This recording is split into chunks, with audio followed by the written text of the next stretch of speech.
Paghahanda at kasalukuyang sitwasyon sa mga lugar na posibleng maapektuhan ng bagyong Ada sa Eastern Visayas. Ating pag-uusapan kasama si OIC Sir Ray Gozon ng Office of Civil Defense Region 8. RD Gozon, magandang tanghali po. Magandang tanghali po. Magandang tanghali din po sa lahat ng mga nakikinig sa station po. Sir, una po sa lahat, kamusta po ang lagay ng panahon dyan sa Eastern Visayas sa mga oras na ito? At saang lugar po o saan lugar po nararamdaman na po yung hagupit ng Tropical Depression Ada? Yes po, sir. Ang as per monitoring po natin, ngayong 11 o'clock lang po ng umaga, lahat po ng provinces to include lahat ng 6 provinces to include Tacloban City and Ormoc City ay experiencing po cloudy skies.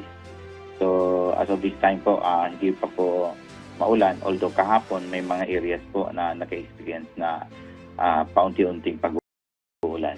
As of this moment po, as per monitoring natin, part ng ating preparedness measures ay meron na pong 31 seaports ang nag-suspend ng kanilang travel. With that 31 seaports, bali may nag-account na po tayo 6 and 200 stranded rolling cargoes. Part din po ng ating preparedness measures, ang RDRMC, sir, ay palabas na rin po tayo ng memorandum advisory on suspension of all travel to, from, and within Eastern Visayas due to the anticipated effects of Tropical Depression Ada. So ito, sir, ay binibigyan natin ng emphasis na hindi muna mag-travel, baka lumakas ang ulan, magkakaroon ng mga flooding and or landslides, magkakaroon ng mga stranded vehicles along the way kung saan na merong possibility for flooding at saka landslide. To include as well ang RDRMC memorandum maintaining the blue alert status of the RDRMC. Again, this is in connection with the present weather condition. Another memorandum, sir, ang pinalabas po natin, ang preparedness measures for the possible effects ng tropical depression. Also, ang another memorandum for the immediate enforcement of the preemptive evacuation measures of the local government units. And memorandum as well from the RDRMC, yung activation ng ating virtual emergency operation center para meron tayong direct coordination sa mga local disaster reduction and management councils, as well as yung members ng ating RDRMC, particularly yung ating mga response agencies in the government.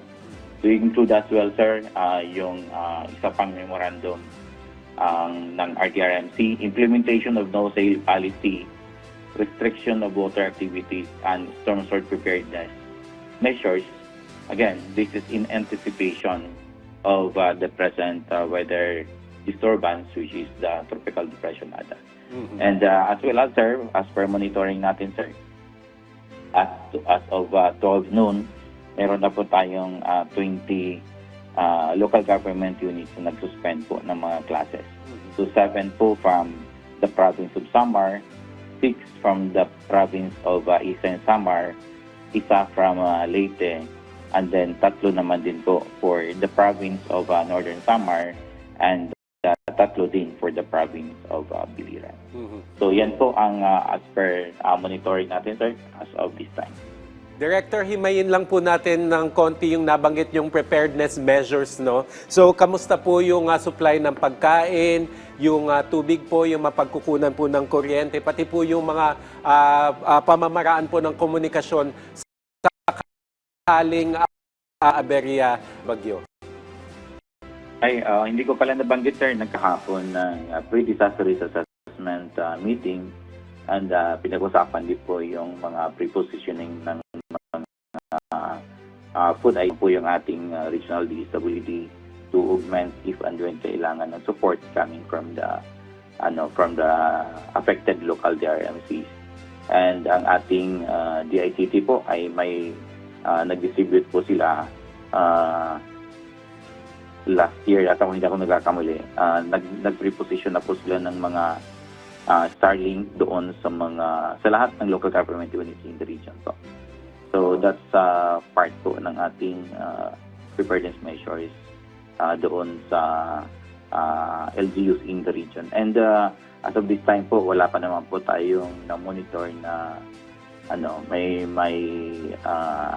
power interruption sa area.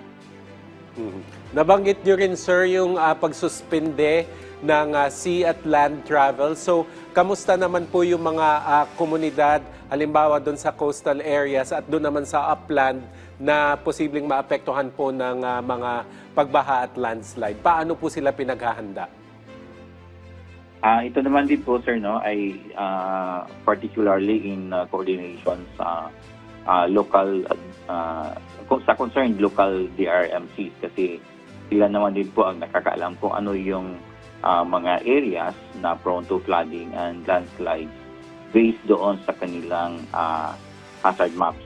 So may capability naman po to identify, aside from those identified by the Mines and Geosciences Bureau, this is also supported by the local DRMCs na may lista po sila ng areas na prone to flooding at saka landslides. And ito din po yung binibigay ng emphasis natin, part of the preparedness measures of the LDRMC, na magkaroon ng preemptive evacuation doon sa mga identified areas.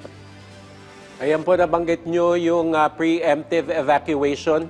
Meron na po ba na mga inilipat po sa mga evacuation center as we speak? As of this time, sir, wala pa po tayong figure doon sa preemptively evacuated, pero naka-disseminate na po tayo ng advisory to conduct such activity, yung ating preemptive evacuation. Sakali pong tumindi pa po yung epekto ng bagyo, meron po bang mga karagdagang hakbang ang OCD Region 8 o meron po bang pakikipag-ugnayan at kakailanganin pong tulong mula po sa mga ahensya ng gobyerno mula po sa labas ng inyong rehiyon? Part din po pala, sir, ng preparedness measures natin ay yung put on standby ng ating mga uniform personnel para in case na kailangan ng affected area na in the government to augment kung saan mang areas ang magiging affected. Bilang panghuli na lamang po, RD, mensahe nyo na lamang po sa inyong mga nasasaklawan po, lalo na po doon sa mga may posibilidad po na maapektuhan po ng pagbaha, landslide, pati na rin po yung pagtaas ng alon.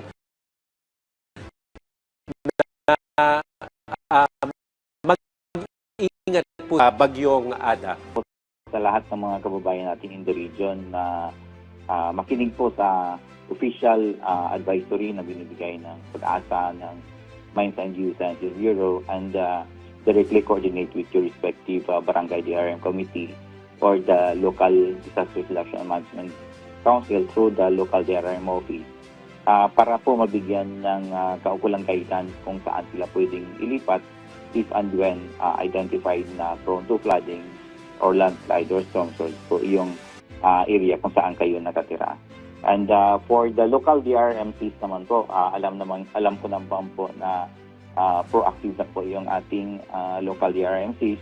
Patuloy lang po tayong maging alerto doon sa pagbibigay ng advisories sa ating mga kababayan para maiwasan po natin yung mga untoward incidents and ma-meet po natin yung goal natin for zero casualties. Alright, maraming salamat po sa inyong oras. OIC Regional Director Ray Gozon ng Office of Civil Defense Region 8. Thank you, sir.